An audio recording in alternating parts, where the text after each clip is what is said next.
Bueno, bienvenida, Nani, creo que estás. Sí, gracias. Ahí te veo. Hola, Nani. Buenas Bueno, tardes. Nani, Nani Arias Cincoya es arquitecta graduada en la Facultad de Arquitectura, Diseño y Urbanismo de la Universidad de Buenos Aires, especialista en conservación del patrimonio arquitectónico y urbano. Realizó el curso superior de posgrado en especialización en restauración de monumentos en la Scuola Donna Regina, Universidad de Nápoles, Italia. Fue directora nacional de Patrimonio y Museos de la Secretaría de Cultura de la Nación en 2 oportunidades. Subsecretaria de Patrimonio Cultural, Ministerio de Cultura del Gobierno de la Ciudad de Buenos Aires. Directora General de Patrimonio Cultural, Ministerio de Cultura del Gobierno de la Ciudad de Buenos Aires. Miembro del Comité Argentino de Patrimonio Mundial, CONAPLU. En el área no gubernamental fue presidenta de ICOMOS Argentina, presidenta del SICOP Argentina, miembro de la Comisión Directiva de la Sociedad Central de Arquitectos, presidente de la Subcomisión de Patrimonio de la Sociedad Central de Arquitectos y consejera del Consejo Profesional de Arquitectura y Urbanismo. Actualmente es presidenta de la Federación Internacional SICOP. En cuanto a su actividad docente, es profesora de posgrado en las siguientes universidades: Universidad Nacional de Mar del Plata, Universidad Católica de Salta, Universidad de Buenos Aires, Universidad Católica de La Plata. Es profesora invitada en la Universidad Interamericana de Puerto Rico, Universidad Jorge Tadeo Lozano de Colombia, Universidad de La Laguna, Tenerife, y Universidad de Las Palmas de Gran Canaria, España. Universidad Degli Studi Florencia y Universidad Pontificia de Chile, entre otras. Es autora de varias publicaciones sobre patrimonio cultural y gestión del patrimonio. Ocupa el sitial número 10, Francisco García Vázquez. Bueno, bienvenida, Nani. Ya estamos con vos. Muchas gracias, Cayetana, y buenas tardes a todos. Con satisfacción y gratitud acepté la invitación a formar parte de esta Academia de Arquitectura y Urbanismo, designación por la que me siento muy honrada. Como profesora universitaria dedicada a la docencia y a la investigación por casi 40 años, la academia significa no solo la continuidad, sino el desenlace de esa carrera. Considero a la academia un ámbito de fermentación de ideas. Coincido totalmente con Gabriel de Broglie cuando dice que una academia en el siglo XXI debe tener por lo menos 3 rasgos fundamentales: la excelencia como vía de acceso, la independencia como razón de ser y la investigación como utilidad social. Ocupo el sitial del arquitecto Francisco García Vázquez, Paco, para los que los conocimos. Trabajamos en el estudio que Paco tenía con Ana y Moisés Reisny-Brenner, muy queridos. Realmente para mí fue una etapa importantísima, recién recibida, así que estoy muy contenta también y orgullosa de ocupar este sitial. Ahora vamos a ampliar pantalla.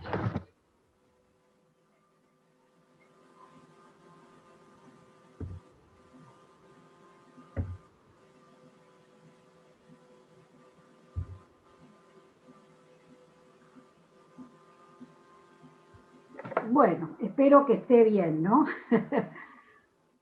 Se ve bien, ¿verdad? ¿La pantalla? Perfecto. Está bien, está bien. Muy bien, perfecto. Titulé a mi presentación Patrimonio, trama de significados. Precisamente ahora vamos a entender por qué lo llamé así. Aclaro que las fotos que acompañan la presentación no son específicamente ilustrativas de los temas a tratar. Entendemos a una trama como el conjunto de hilos que, entrelazados entre sí con la urdimbre, conforman el tejido. Como dijo Max Weber, el hombre es un animal inserto en tramas de significación que él mismo ha tejido. Y Clifford Geertz agregó que esa urdimbre es la cultura. Podríamos decir entonces que la cultura se expresa en la trama urbana, tejido que abarca las distintas formas y expresiones de una determinada sociedad.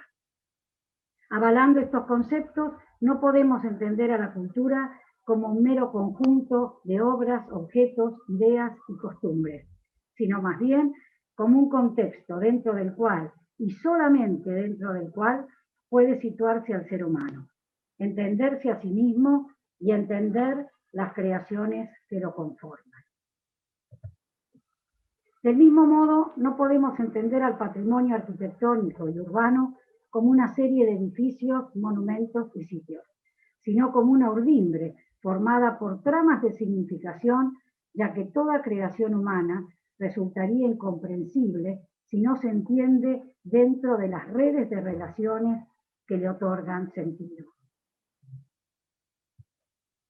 Poner el acento en las relaciones, entonces, antes que en los objetos, nos permite alcanzar el significado de los mismos, que de otro modo quedarían reducidos a su mera existencia material y dejarían al ser humano de lado, porque citando nuevamente a Geertz, lo que el hombre es está entretejido con el lugar de donde es y con lo que él cree que es ese lugar, de una manera inseparable. Es decir, el hombre está ligado indisolublemente a un contexto. Como expresa Roberto Di Stefano, la cultura moderna debe reafirmar que el fin primario de la conservación del patrimonio no solo es tutelar cosas, objetos y monumentos, sino eso que en las cosas tiene valor para la vida práctica y espiritual del hombre. Porque en todas las épocas han subsistido valores que no cambian, en tanto son afirmaciones que el hombre trata de satisfacer por una exigencia existencial. Esto nos lleva a reafirmar que el interés por conservar el patrimonio no puede estar ligado solamente al monumento, en cuanto emisor del mensaje, sino siempre más allá, al destinatario del mensaje. Esto es el hombre. Una lectura más humanista sobre nuestro patrimonio, donde es difícil separar el mensaje cultural intangible de la materialidad que le da un soporte tangible. Quiero recordar a tal efecto el elocuente título que llevó el congreso realizado en Venecia en 1964, Monumentos para el Hombre, en cuyo marco se firmó uno de los documentos más importantes de nuestra especialidad, la Carta de Venecia, que en sus artículos ya proclamaba que la noción de monumento histórico debía incluir también a obras modestas que con el tiempo hayan adquirido un significado cultural. Volviendo al tema de la trama, podríamos decir que es la trama urbana, esa organización de los elementos naturales y culturales que se entrecruzan y enlazan entre sí, la que constituye el patrimonio de una ciudad y la hace única e irrepetible. Y enfatizar, como dijo Marina Weissman, que el patrimonio es la construcción de la ciudad. Asociando esto con esa visión más humanista a la que hicimos referencia, podemos preguntarnos qué podría significar un patrimonio que no esté referido a la comunidad. Y más aún, ¿qué deberíamos conservar en esa ciudad? La atribución de valores es clave para definir, crear y conservar el patrimonio. Vamos a considerar algunas miradas del siglo XX sobre los valores. Adolf Riegel, en Culto moderno a los monumentos, expresa taxativamente: no podemos limitarnos al valor del pasado, porque cada edificio, sitio o ciudad es aún hoy capaz de dar respuesta a las necesidades materiales y espirituales del hombre, más allá de la pertenencia al pasado, porque desde este punto de vista es una creación moderna y por lo tanto tiene también valor de actualidad.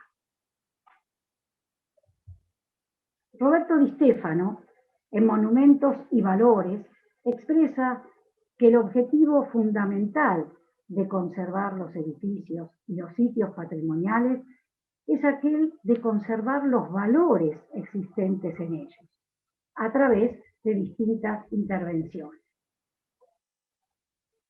Yuka Yoquileto, en Conservando la autenticidad, expresa que a los valores culturales, histórico, artístico, técnico, el siglo XX le sumó los valores socioeconómicos contemporáneos, valor de utilidad, de función, de rentabilidad, además del valor educativo y el valor social. Respecto a este último, refiere al valor que tiene para la comunidad que lo vive y lo disfruta, o sea, añade la dimensión social. Esto pone en evidencia el cambio radical del concepto de monumento que se produjo en el siglo pasado, que no solo privilegia ahora el valor histórico o estético, sino también el valor simbólico.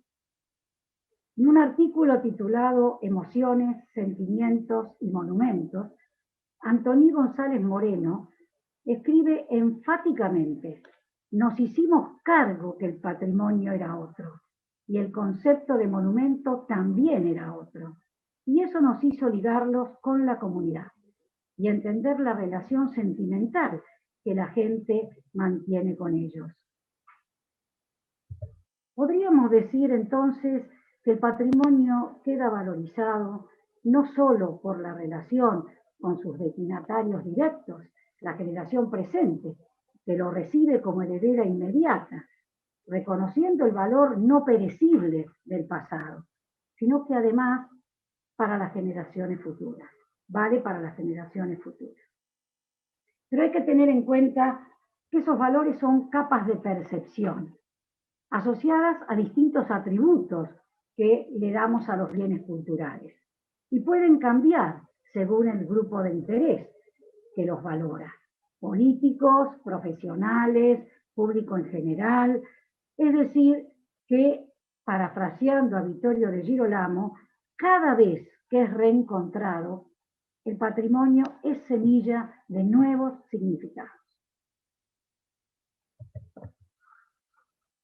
Para cerrar el tema de la valoración, podemos afirmar que el patrimonio conforma un capital cultural, en tanto núcleo a partir del cual se construye identidad, de allí su valor cívico, y un capital social, a partir de la capacidad de promover, comunicar e integrar conciencia colectiva. Retomando la pregunta anterior acerca de qué es lo que hace a una ciudad única e irrepetible, podríamos decir que es el lenguaje el que revela el carácter.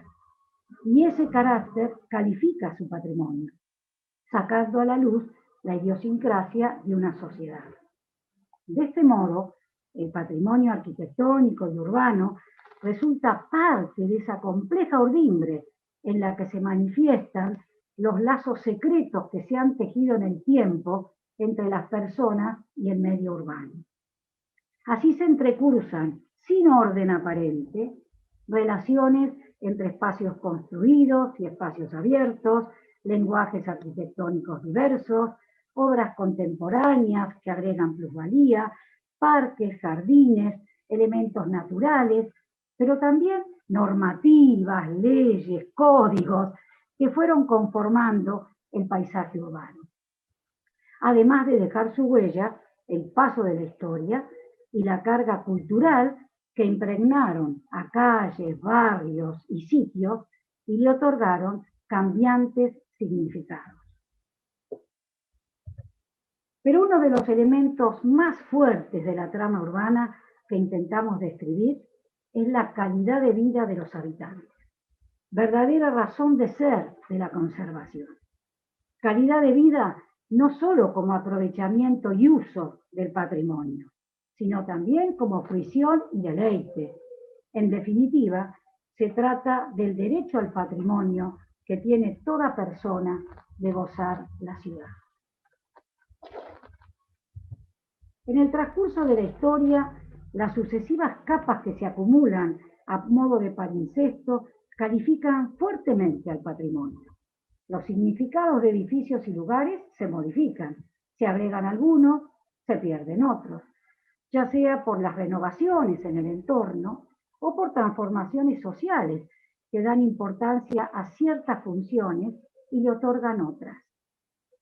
Más pasa el tiempo, más hilos se añaden a la trama patrimonial.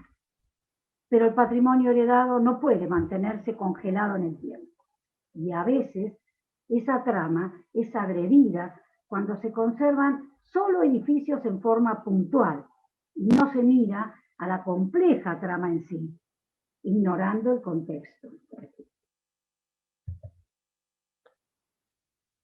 Si nos esforzamos por leer la trama de ese complejo de relaciones que constituye nuestro patrimonio, en develar el valor y carácter de la ciudad, su genius logi, como lo llamaban los romanos, podremos continuar creativamente construyéndola, es decir, construyendo el patrimonio del futuro.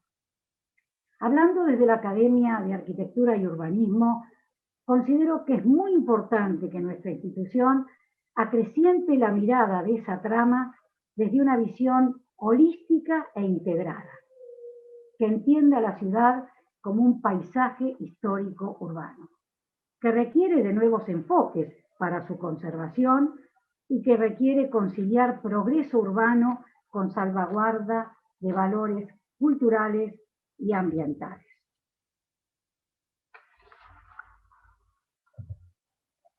Una visión más amplia del espacio antrópico que aquella de entender a la ciudad solamente desde los cascos o centros históricos, o como un conjunto estático de monumentos, edificios, o como una serie de áreas de conservación por separado, corriendo el riesgo de que se conviertan en islas de preservación, sino entenderla como un organismo sometido a las fuerzas dinámicas de índole económica, social y cultural. Visión esta que debe incorporar indefectiblemente al contexto geográfico y territorial. El gran desafío es desarrollar una gestión sostenible, la gestión del cambio en términos de preservación de valores, que ponga en evidencia una cultura urbanística, que no distinga entre la ciudad antigua y la ciudad en su conjunto, que compatibilice las mejores estrategias de conservación y regeneración con la planificación y el diseño urbano. Una gestión cada vez más sustentable que propicie desarrollo local. Cultura urbanística que también requiere de una necesaria coordinación entre los intereses públicos y los intereses privados.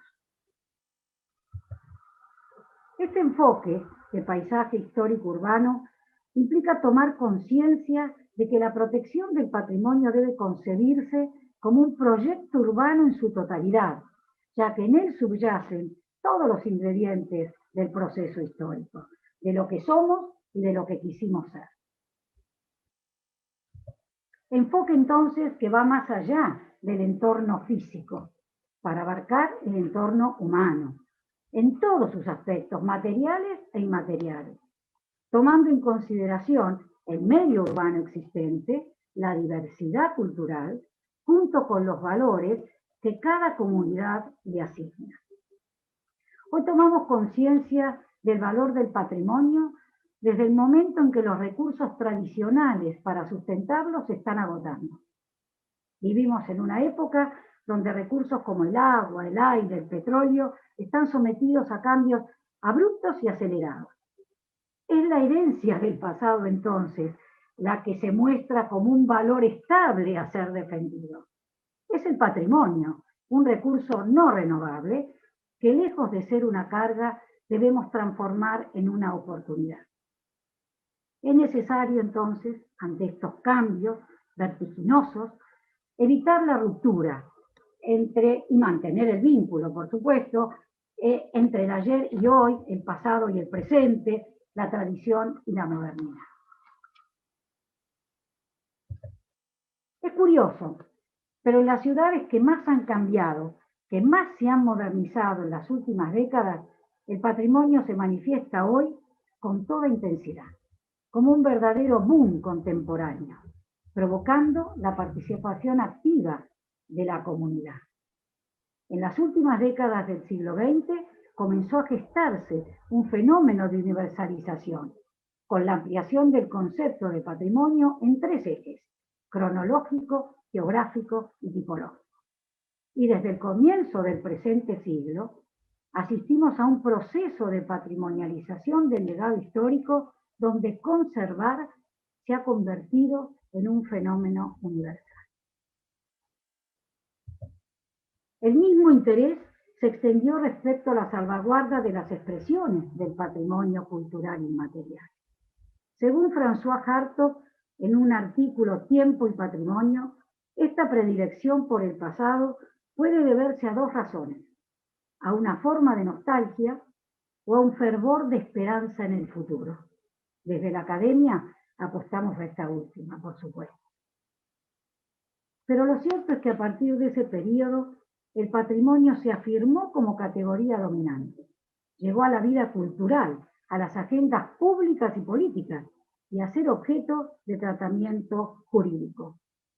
Hoy, pocos, no podemos decir nadie, pero sí pocos, niegan que el patrimonio es símbolo de identidad, y en esta nueva configuración está ligado a dos vectores: territorio y memoria. En tanto esta trama de significados y relaciones está afectada por múltiples situaciones: cambio climático, acelerado crecimiento de las ciudades, una excesiva densidad de construcción, la venta de espacios públicos, la fragmentación social y espacial, laxos sistemas de catalogación, desmedida revalorización del suelo urbano que genera fenómenos como la gentrificación, considero que a la Academia de Arquitectura y Urbanismo le cabe desempeñar un rol en la conciencia del país, Argentina, hoy y aquí. Entiendo también que debe constituirse en un faro que ilumine, estimule y proyecte las ideas innovadoras y la creación contemporánea, a la vez que alerte del mismo modo sobre el riesgo del sentimiento de pérdida de la relación con el pasado. Le cabe también la misión de aportar a la identidad nacional y a la formación cultural del ambiente humano, desde una mirada federal. Voy a concluir con una frase de Mario Benedetti que siempre nos invita a pensar. El patrimonio de los pueblos se estremece de abandono. Nuestra misión es entusiasmar a las generaciones venideras para que lo amen. Si lo amamos, volverá a concedernos el perdón del silencio y el perdón de la calma. Muchas gracias.